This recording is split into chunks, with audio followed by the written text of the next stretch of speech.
Areva l'utilise pour fabriquer du combustible nucléaire. Mais une aberration industrielle apparaît. Alors que le plutonium est produit à La Hague, l'usine qui le transforme se situe à Marcoule, à 800 km à vol d'oiseau, exactement à l'autre bout de l'Hexagone. Chaque année, 15 tonnes de plutonium traversent la France. Au bureau de Greenpeace, Yannick Rousselet a gardé une copie des documents saisis. Le fait d'imaginer que le secret fasse partie de la protection, c'est une utopie totale. Clairement, je le disais souvent aux autorités, on se donne 6 mois. Si dans 6 mois, je ne suis pas capable, moi, de vous donner quel type de camion, quels horaires et quelle plaque d'immatriculation, alors oui, votre notion du secret fonctionne. Et puis surtout, on a un devoir d'alerte. C'est-à-dire qu'à partir du moment où nous sommes conscients qu'il y a une fragilité très importante, on se doit, en tant qu'association, de le dénoncer.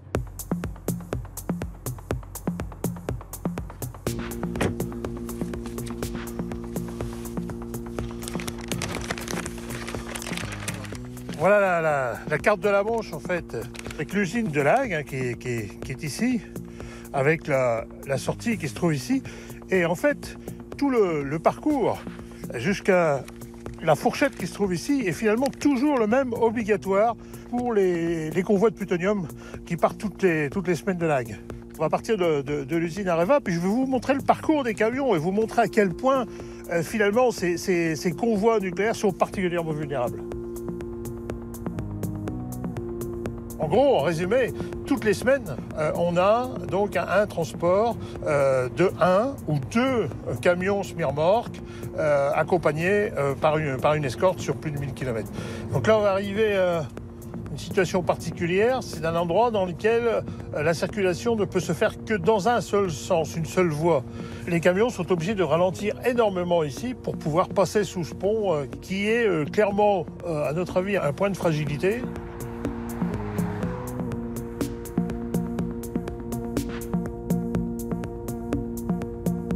Et là, on est vraiment au milieu d'habitations.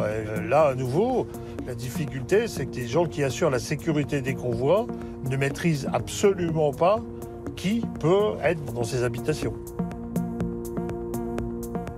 On va arriver à un pont qui est théoriquement réservé à l'usage agricole, mais qui clairement est au-dessus de la route. Il est totalement inaccessible à partir d'en bas. Ce qui fait donc que là, on va se retrouver au-dessus du convoi.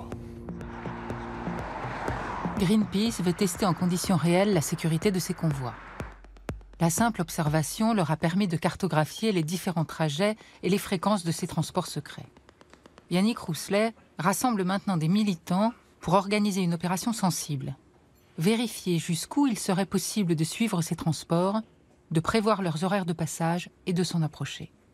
Alors, nos investigations hebdomadaires montrent que le trafic est dans la routine la plus totale, puisque ça continue à être systématiquement tous les lundis. Et finalement, on a regardé le timing aussi de l'ensemble de la route, et finalement, à 2 minutes près, vraiment à 2 minutes, on arrive à savoir à quel moment il passera là. Donc ça, c'est les 4 options. Il y a l'option qu'on a appelée 1, c'est donc passer par Le Havre, et ils font tout le tour par le nord. L'option 2, c'est celle qui est la plus courte, et celle qu'ils ont le plus tendance à utiliser, c'est celle par l'autoroute de Normandie. L'option 3, c'est Caen. Et l'option la plus longue, c'est Rennes, Nantes. Après, ils continuent à descendre jusqu'à Bordeaux. Et il y a une escale qui est souvent utilisée, c'est dans la caserne à Saintes. Et donc, c'est pour ça qu'on a besoin d'être à plusieurs voitures de main pour pouvoir être sûr qu'on ne va pas les perdre. Action. Il est tôt, il est 6 heures. On va aller se mettre à notre rond-point où on a une bonne visibilité. Nathalie se met en planque à côté d'un carrefour proche de l'usine nucléaire de La Hague. Elle doit attendre le passage du convoi et donner le top départ de l'opération. J'ai mis un portrait. Pour pas être repéré, on va être patient.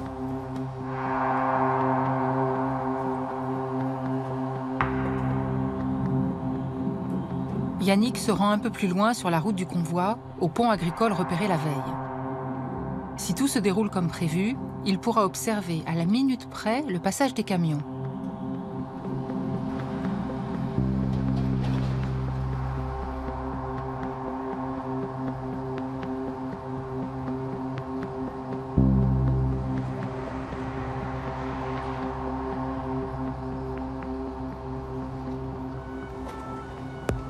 Après 4 heures d'attente, le convoi arrive comme prévu.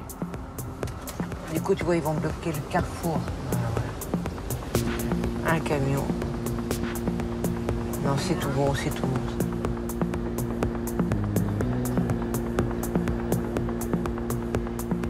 Ah oui, allô? Oui, le convoi vient juste de passer. Ok, très bien. Donc elle sera là dans environ 13 à 15 minutes.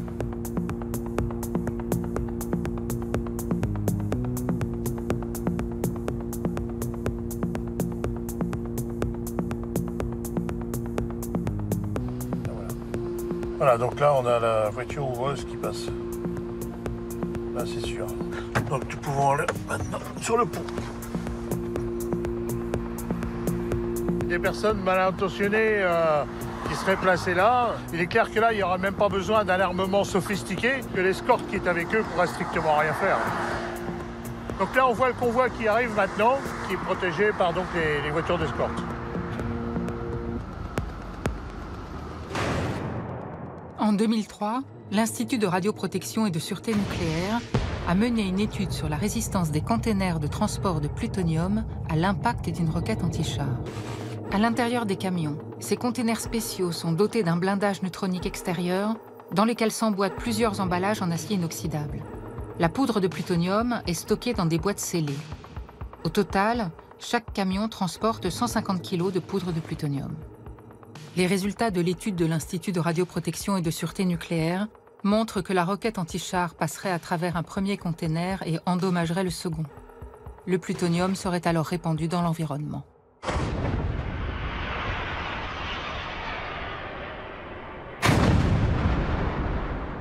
Le lance-roquette anti-char, le RPG-7 utilisé dans les attaques de fourgons blindés et par les terroristes, est l'une des armes les plus vendues au marché noir après la Kalachnikov. Nous avons suivi le convoi pendant des centaines de kilomètres sans jamais le perdre. Nous l'avons même doublé. Le système est quand même très très fragile. Là, on est à 2 mètres du camion, quoi. Nous l'avons filmé sur un autre pont. Et doublé encore une fois, sans jamais être repéré ni inquiété. Au cours d'autres filatures, les militants de Greenpeace ont découvert une nouvelle information sur ces transports à haut risque. Les camions s'arrêtent systématiquement pour faire le plein sur l'autoroute comme n'importe quel véhicule. Et les stations-service utilisées appartiennent toujours à la même enseigne. Le secret qui entoure ces convois ne suffit pas à les protéger. Pourtant, chaque année, 100 camions transportant du plutonium traversent ainsi la France.